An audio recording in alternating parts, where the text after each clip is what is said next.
السلام علیکم ناظرین، پروگرام ترکش میں آصف محمود آپ کو خوش آمدید کہتا ہے۔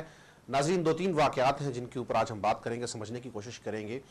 ایک طرف تو ٹیری جونز جو امریکہ کا ایک پادری ہے، اس نے قرآن پاک کے نسخے جلائے، بہت افسوسناک بات ہے، بہت شرمناک حرکت کی ہے اس نے۔ اس کے نتیجے میں جو رد عمل آ رہا ہے، رد عمل تھوڑی سی اگر سنگینی کی حدود کو چھونے لگا تو ایک مزید ناخوشگوار واقعات اس سے جنم لیں گے۔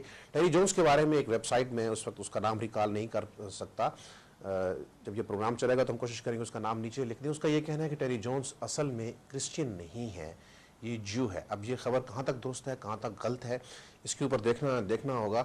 دوسری بات یہ کہ کہیں ہم اس جھگڑے میں کلیش آف سویلائزیشن کی طرف تو نہیں جا رہے، کیونکہ یہ جو وار آن ٹیرر ہے اس کے بارے میں بعض لوگ کہہ رہے ہیں کہ یہ فی الحقیقت کلیش آف سویلائزیشن کا پریلیوڈ ہے جس کی طرف ہم آگے بڑھ رہے ہیں، کیونکہ ٹارگٹ جہاں بھی کیا جا رہا ہے صرف مسلمانوں کو کیا جا رہا ہے، اور اب مسلمانوں کے جو شاعر اسلامی ہیں ان کی ایک پلاننگ کے ساتھ توہین کا سلسلہ شروع ہو رہا ہے۔ پہلے خاکے بنے، اس کو انہوں نے اپنی آزادی رائے کا اظہار کہا، اب یہ قرآن پاک کے نسخے جلانے کی شرمناک حرکتیں ہونا شروع ہو گئی ہیں۔ تو کہیں کوئی سینٹی پریویل کر رہی ہے ویسٹ میں اہل کلیسا کے ہاں کہ کوئی ڈائلاگ ہو، کوئی بین المذاہب ہم آہنگی کی طرف ہم لوگ بڑھیں، یا یہ ایک پوری وہ جو بش کی زبان میں کروسیڈ ہے جو ہمارے اوپر مسلط کی جا رہی ہے۔ اگر ایسا ہو تو پھر کیا کرنا چاہیے؟ مہمانوں کا آپ سے تعارف کروا دوں۔ شاہد قاضی صاحب میرے ساتھ تشریف رکھتے ہیں، پاکستان تحریک انصاف صوبہ بلوچستان کے صدر ہیں اور مرکزی رہنما بھی ہیں ظاہر ہے تحریک انصاف کے، اور سی آر شمسی صاحب ہیں، معروف دانشور ہیں، تجزیہ نگار ہیں اور سابق صدر ہیں فیڈرل یونین آف جرنلسٹ کے۔ میں اب دونوں مہمانوں کو خوش آمدید کہتا ہوں۔ سی آر شمسی صاحب، آپ سے آغاز کریں گے، آپ کے تجربے سے رہنمائی حاصل کریں گے۔ کیا آپ کو لگتا ہے کہ دو تہذیبیں تصادم کی طرف بڑھ رہی ہیں جس میں ایک تہذیب دوسری تہذیب کو بالکل نشانے پہ لے کے کھڑی ہے؟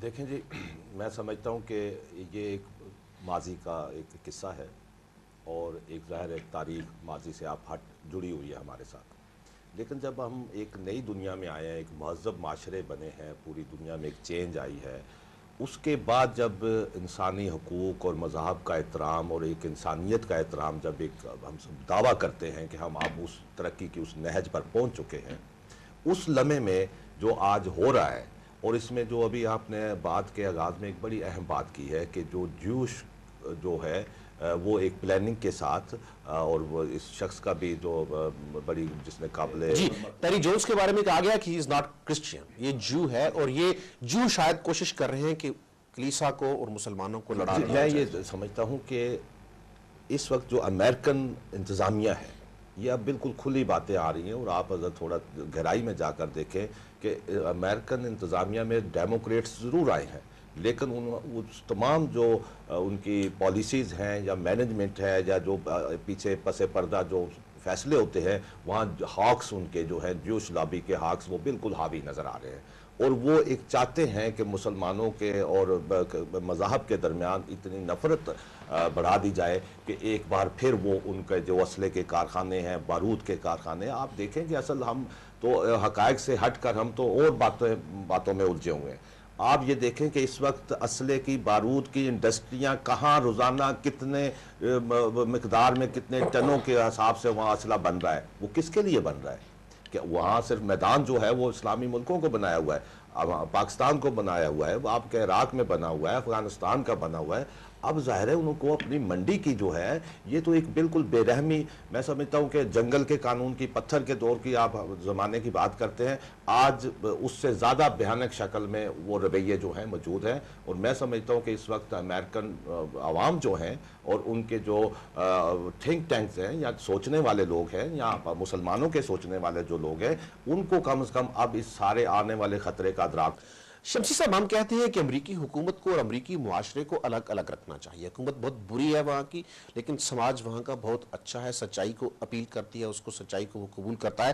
لیکن ٹیری جونز نے جو حرکت کی، اس کے رد عمل میں ہمیں امریکہ کی سول سوسائٹی میں بھی ہو، بلکہ پورے ویسٹ میں تو کہوں گا، وہ سٹرانگ ریئیکشن دیکھنے میں نہیں ملا جو ہم مغرب کی سول سوسائٹی سے ایکسپیکٹ کر رہے تھے۔ دیکھیں ایکسپوز ہو رہے ہیں نا، یہی تو میں جس کی بات کر رہا ہوں کہ تضادات کا شکار ہیں ہم۔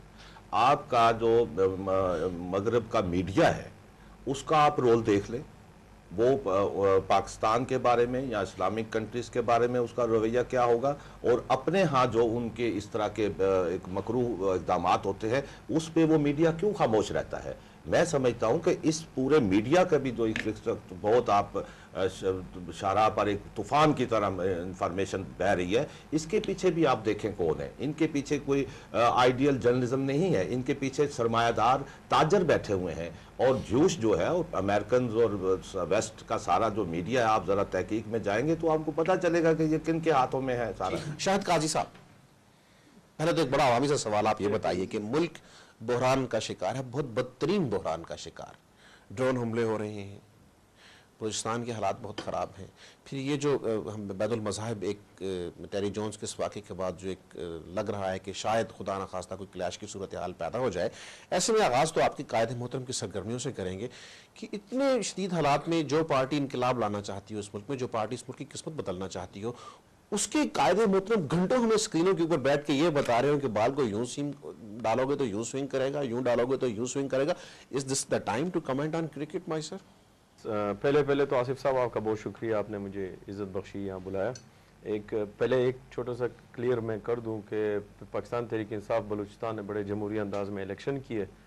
میں سابق صدر ہوں، اس وقت میں مرکز میں ہوں، تو یہ میں وضاحت کر دوں کہ اس وقت کابینہ. سر دوسری بات یہ ہے کہ اس وقت پورے پاکستان پہ جب آپ نظر دوڑائیں گے تو واحد عمران خان ایک ایسا لیڈر ہے جو کہ روز عوام میں نکل رہا ہے. اب کسی طرف بھی اگر نظر دوڑائیں ماں سوائے جماعت اسلامی کے یا مجھے میرے سوال کا جواب دیجیے پلیز، پھر آگے بڑھیں گے.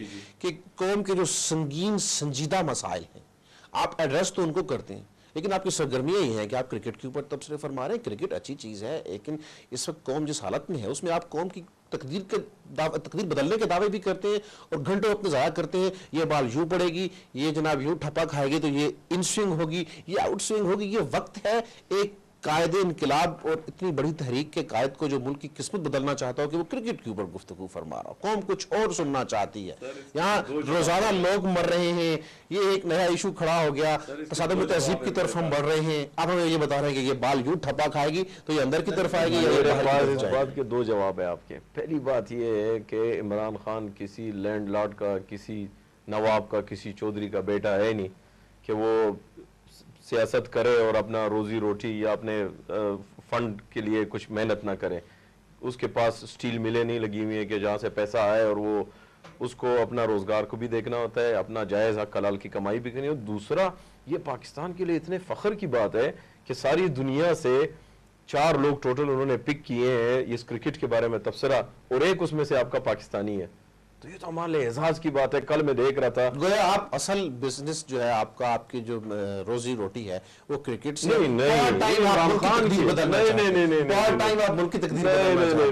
آپ ایسا کریں، آپ یہ جو نواز شریف صاحب کی سٹیل ملے، آصف زرداری صاحب کے جو اکاؤنٹ ہے سوئس میں اور دوسری جگہوں میں، وہ ہمیں دے دیں، ہم بھی پھر سارا دن یہی کریں گے جو دوسرے کرتے ہیں. آپ کے جنرل سیکرٹری انہوں نے پارٹ ٹائم سیاست کو ٹائم دیا ہوا ہے، تو ڈاکٹر نہیں کریں گے کیا؟ آپ کے قائد محترم جو ہیں وہ اب آپ کہہ رہے ہیں کہ کرکٹ کے اوپر تبصرے کرتے ہیں تو ان کو یہ پاکستان کے لیے اعزاز نہیں. آپ اپنی بات آپ نے کہا کہ وہ کرکٹ کے اوپر تبصرے کرتے ہیں، کچھ لکھتے ہیں، تو ان کو کچھ پیسے ملتے ہیں، اس سے ان کی گزر بسر ہوتی ہے. تو یہ جو بیچ کا پورا فیز تھا جب وہ کرکٹ کے اوپر بات نہیں کرے تو خان صاحب تو بے روزگار تھے. نہیں ان کو بیرون ملک دعوت ملتی تھی، لیکچرز دینے جاتے تھے. وہ تو سورس آف انکم نہیں ہے ان کے، یہی سورس آف انکم ہے ان کا. تو فیکٹریاں نہیں ہیں. عمران خان کا گھر کتنے ایکڑ پہ ہے یا کتنی کنالوں پہ؟ عمران خان نے اپنا E7 میں اپنا گھر بیچا، اپنا لندن میں اپنا فلیٹ بیچا. 800 ایکڑ کی خبر تھی، انہوں نے اپنا 800 ایکڑ کی خبر تھی. خدا کرے 1600 ایکڑ ہو، لیکن آمدنی کا ذریعہ دیکھیں نا جائز لیکچر سے اتنی آمدنی ہوتی ہے. سر انہوں نے جو اپنے 18 سال پیسے کمائے لندن. تمام قائدین قابل احترام ہیں. میاں نواز شریف صاحب ملک سے باہر، جو اقتدار میں ہیں ان کے رویے آپ کے سامنے، جو ملک کی تقدیر بدلنا چاہتے ہیں وہ کرکٹ میں مصروف ہیں. ایسے میں گلا بنتا ہے یا نہیں بنتا؟ دیکھیے جی، میں سمجھتا ہوں کہ آپ قاضی صاحب کے ساتھ زیادتی کر رہے ہیں. بات یہ ہے آصف صاحب کہ آج جہاں ہم کھڑے ہیں، میں نے تو کل پرسوں یہ جو جتنے پے در پہ واقعات ہوئے ہیں ایک جملہ لکھا ہے اس میں کہ ہماری جو اشرافیہ ہے نا. اس ٹائم چیک کے لیے تعاون کیا ہے لاسانی فارما نے. لاسانی کا جوشاندہ پلس نزلہ زکام اور گلے کی سوزش کے لیے. لاسانی کا جوشاندہ پلس 100% نیچرل، 100% مؤثر، کسی بھی قسم کے مصنوعی فلیور سے پاک. لاسانی جوشاندہ رولنگ الیٹ جو ہے وہ ہمیشہ سے اتنی مضبوط رہی ہے، اور میں اب تفریق نہیں کرتا کہ اس میں کون کیا ہے. آپ خان صاحب کو بھی ایکسکلوڈ نہیں کرتے اس میں؟ نہیں، اس میں شامل ہیں اس میں. وہ ایلیٹ کمال کرتے ہیں. رولنگ ایلیٹ میں تو نہیں، ایلیٹ میں ضرور ہے، رولنگ ایلیٹ میں نہیں، رولنگ ایلیٹ ہے صاحب، یہ ایک خاندان ہے. معافی چاہتا ہوں میں. بات یہ ہے کہ ہمیں دیکھنا ہے کہ اسی رولنگ ایلیٹ سے ہی ہم نے لوگ نکالنے ہیں، انہوں نے آ کے پھر رول کرنا ہے. ہم یہ چاہ رہے ہیں کہ جو بھی آئے وہ ایک پروسیس کے ذریعے آئے، ایک جمہوری طریقے سے آئے، ووٹ کے ذریعے آئے. عمران خان صاحب جو ہیں وہ ہمارے لیے انتہائی قابل احترام ہیں، ہمارے کرکٹ کے ہیرو ہیں اور پاکستان کی شناخت ہیں، اور اس کا ہمیں اعتراف ہے، کوئی شک نہیں ہے اس میں. اور اس کا بھی اعتراف ہے کہ انہوں نے ایک ہاسپٹل بنایا، ایک رفاع عامہ کا کام کیا، اس کا بھی دلوں میں ہمارے احترام ہے. لیکن خرابی کہاں ہوتی ہے؟ خرابی اس وقت ہوتی ہے جب فیصلے کا لمحہ آتا ہے، جب اصول کی بات آتی ہے، جب آپ کا ایک امتحان ہوتا ہے، تو اس وقت آپ جب آمریت کی گود میں چلے جاتے ہیں تو پھر وہ آپ کے سارے جو پازیٹیو سٹیپس ہوتے ہیں، پازیٹیو سوچ ہوتی ہے، خان صاحب ان لیڈرز میں سے ہیں جنہوں نے اس کے اوپر پوری قوم سے معافی مانگی. یہاں تو ایسے ایسے قائدین بھی ہیں جن کو ڈکٹیٹرز نے کہا میری عمریں لگ جائیں ان کو. جی میں وہ ادھر لیکن انہوں نے کبھی قوم سے معافی نہیں مانگی. عمران خان اس لحاظ سے تو ایک منفرد لیڈر ہے. اچھی بات ہے، معافی مانگنی چاہیے. آپ معافی نہیں مانگے تو بات کیسے کریں گے؟ دیکھیں جوید ہاشمی صاحب ضیاء الحق کی کابینہ میں تھے، ٹھیک ہے، انہوں نے جب وہ چھوڑا انہوں نے معافی مانگی، اور پھر 5 سال انہوں نے قید تنہائی کی کوٹھری میں 5 سال زندگی کے دیے. نواز شریف صاحب جنرل جلانی صاحب کے بڑے قریب تھے، اور وہاں سے سفر شروع ہوا. ضیاء الحق نے کہا، جب پیر پگاڑا صاحب نے، آپ کو یاد ہوگا جب جنیجو کی گورنمنٹ ختم ہوئی تو پیر پگاڑا نے پنجاب میں تبدیلی لانے کی کوشش کی، تو یہ بڑی دلچسپ بات ہے بتانے لگا ہوں کہ وہ جب 2-3 ممبران ٹوٹ گئے، لوٹاکریسی اس وقت بھی ہوتی تھی، تو انہوں نے کہا کہ نواز شریف کی بوری میں سوراخ ہو گیا، پیر صاحب نے کہا. تو ضیاء الحق صاحب نے کہا کہ نہیں، میاں صاحب کا قلعہ مضبوط ہے. بات یہ ہے کہ پھر انہیں تجربہ ہوا جب وہ جلاوطنی میں گئے، جمہوریت اور آمریت میں جب فرق ہوا تو آج وہ بھی توبہ کرتے ہیں، معافی مانگتے ہیں. فرمائیے، آپ نے کہا یہ سارے ایک جیسے ہیں، سب رولنگ ایلیٹ ہے، آپ نے خان صاحب کو بھی اس میں سے جدا نہیں کیا، الگ نہیں کیا. تو پھر اگر میں نے ان سے یہ پوچھا کہ قوم کی رہنمائی کا وقت ہے اور آپ کرکٹ میں مصروف، میں نے ان سے زیادتی کیا گیا، آپ کہہ رہے ہیں میں ان سے زیادتی کر رہا ہوں. نہیں، مطلب زیادتی بات یہ ہے کہ آج یہ بحث کرنے کا وقت نہیں رہا. ہمیں اب یہ دیکھنا ہے کہ جو بھی ہمارے پاس سٹاف موجود ہے پولیٹیشین کا، وہ میچور ہو جائے. وہ میچور اس وقت ہوگا جب ہمارے ادارے مضبوط ہوں گے. یہاں تو جمہوریت جب ایک پوری جدوجہد کے خون کا دریا عبور کر کے آتی ہے تو پہلے دن ہی آپ تاریخیں دینے شروع کر دیتے ہیں. یہ بھی تو میچورٹی کی طرف جانے والا ایک سوال ہے نا، کہ آپ ملک کی تقدیر بدلنا چاہتے ہیں اور ملک کے بارے میں سب متفق ہیں کہ the country is teetering on the brink. ایسے میں ایک اتنا بڑا لیڈر فوکس صرف کھیل کے اوپر کر رہا ہو. نہیں، وہ دیکھیں کرکٹ سے آپ کو بھی دلچسپی ہے، پورے پاکستان کو وہ نہیں، ساری دنیا سے 4 لوگ منتخب ہوئے، اس میں آپ کا ملک کا بندہ ہے، آپ کو تو فخر کرنا چاہیے. آپ ان سے گلہ یہ کریں کہ آپ جو اس وقت تحریک انصاف کا جو ایک پروسیس ہے، ایک پولیٹیکل پارٹی کا ایک رول ہوتا ہے، چاہے وہ حکومت میں ہو چاہے اپوزیشن میں ہو. مجھے یہ بڑا افسوس ہوا، انہوں نے جو کل پرسوں میں نے سنا کہ جو 18 فروری کے جو الیکشن ہوئے تھے وہ جعلی تھے، اس سے انہوں نے حصہ نہیں لیا تھا. لیکن بعد میں جتنے ضمنی الیکشن ہوئے ان سب نے تحریک انصاف نے حصہ لیا. ٹھیک ہے، یہ تضادات ہوتے ہیں. تضاد کیسے ہے سر؟ بات سنیں، آپ کی قطع کلامی کی معذرت. چیف جسٹس سمیت 60 جج جو ہیں وہ قید تھے. ڈکٹیٹر نے وہ لگایا ہوا تھا، ایمرجنسی مارشل اللہ، منی مارشل اللہ لگایا ہوا تھا. جی اس کے انڈر میں ہم نے کیسے الیکشن میں حصہ لیتے ہیں؟ ہم اس کو برا کہہ رہے ہیں، وہ کر رہے ہیں، عدلیہ کو قید کر دیا ہے، NRO کے تحت سارے چور ڈاکو لٹیرے ملک میں آگے الیکشن میں حصہ لے رہے ہیں، ہم بھی لے. اب تو چیف جسٹس اب تو عدلیہ بحال ہے، اب تو عدلیہ بحال ہے، اب ہم لوگوں نے الیکشن میں حصہ لیا. معافی چاہتا ہوں. جی آپ کس کو چور اور لٹیرا کس کو کہہ رہے ہیں؟ ہم الف سے لے کے یہ تک نواز شریف، زرداری، سب کو کہہ رہے ہیں. نہیں، یہ غلط بات کر رہے ہیں. کیوں؟ آپ ہمیشہ پالیٹیشین کو، سیاست کو گالی دینا ہم نے ایک رویہ بنا لیا ہے، اور یہی ہماری اور جو اینٹی ڈیموکریٹک فورسز ہیں یہ اس پلاننگ کے ساتھ. کون گیا اینٹی ڈیموکریٹک فورس کے پاس؟ کون گیا؟ کمال کرتے ہیں کہ ڈیل آپ یہاں کب نہیں ڈیل ہوئی تو سیاسی لوگ کیوں جاتے ہیں آرمی کے پاس؟ لیکن کبھی تو وہ خرابی ختم بھی ہو نا.